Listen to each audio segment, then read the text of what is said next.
When Papaji came to Bhagavan in 1944, he was on a major pilgrimage to find someone who could show him God.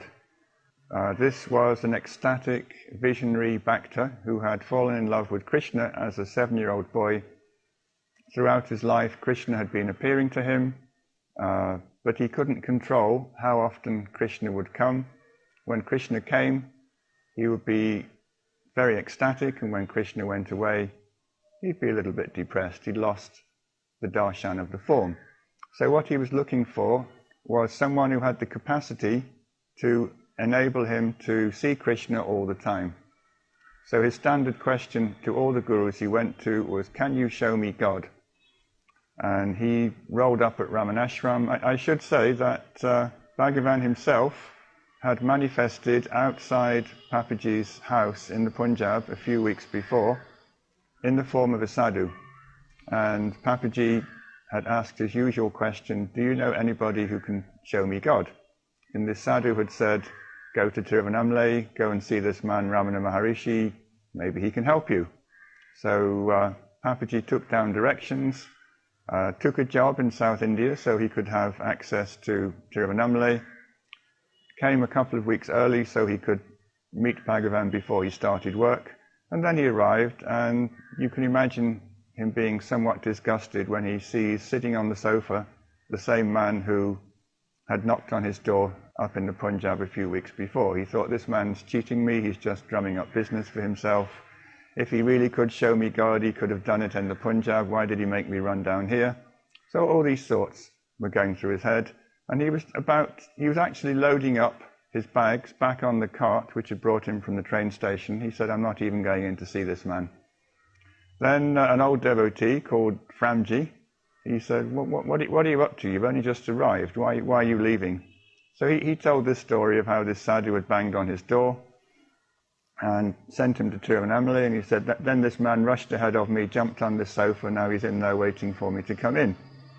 And Framji said, no, ask anybody in this ashram, he hasn't left town for 50 years, close to 50 years.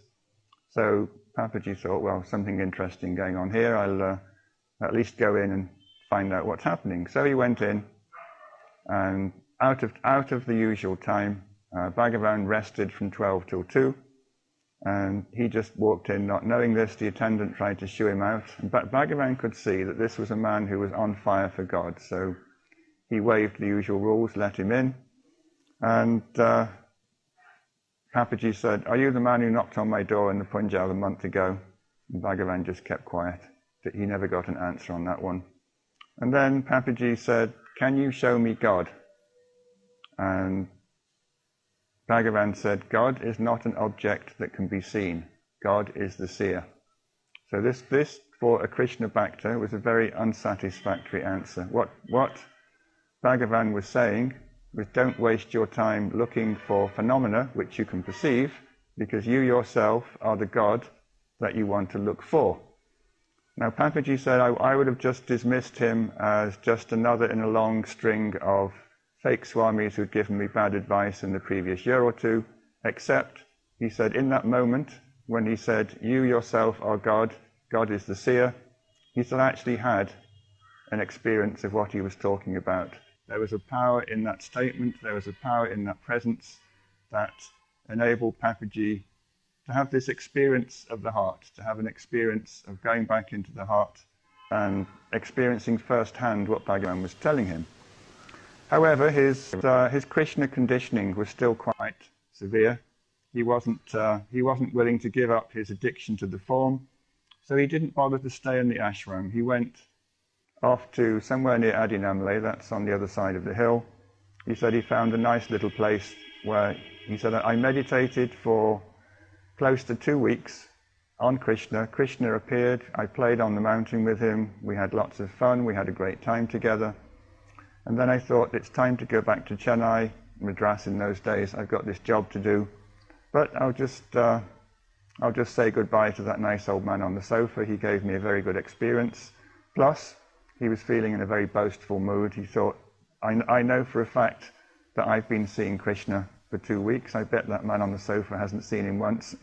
I'm going to go in and kind of boast that I've been seeing Krishna every day for 2 weeks, say goodbye, and then I'll go off to my job in Madras. So he comes in again, and Bhagavan's obviously, been thinking about him, wondering what happened. And Papaji very boastfully says, he said, "Where have you been? I haven't seen you." And Papaji said, "I've been on the other side of the hill playing with Krishna." And Bhagavan feigned, surprised interest. "Oh," he said, really? Do you see him now?" And Papaji said, "No, sir, I do not." And then Bhagavan said, "A God that appears and disappears is not the real God." And that kind of annoyed Papaji even more. He'd come there looking to show off, coming to tell Bhagavan that he'd been playing and dancing with Krishna, and Bhagavan didn't even value his experience. He said, if you are attached to phenomena, even if those phenomena are visions of gods, then you're not actually seeing God, because if a vision appears and disappears, that vision cannot possibly be God, because God is the permanent underlying substratum of all that exists. Until you become established with that substratum, you're not knowing God as he really is.